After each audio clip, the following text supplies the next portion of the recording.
So welcome to lecture 18. Let's look at what the challenges of testing an AI system are going to be. So we know that AI systems are self-learning systems, which means they are continually changing, right? So a system that is continually changing, when you try to test it, what might happen is that in the previous round, the working functionality may have worked differently and the test cases may have passed.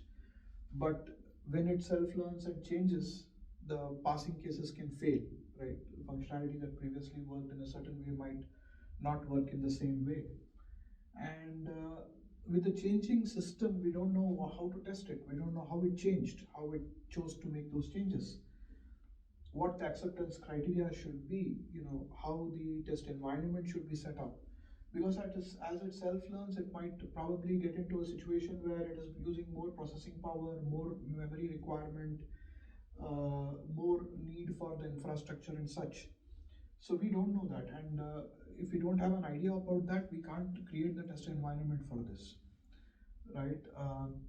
So the environment is changing, the data is changing, the system itself is changing, and therefore, from a testing perspective, you can't make a test oracle. You can't really predict what the outcomes should be like.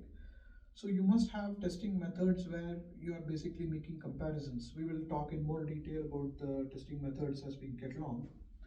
But for now, we have to understand that there are a lot of challenges with testing an AI system, simply because the system itself is continually undergoing change, which is not very obvious or very clear to the end users as to why it is changing itself that way, right? That also introduces certain vulnerabilities, certain security threats, that can later on cause issues.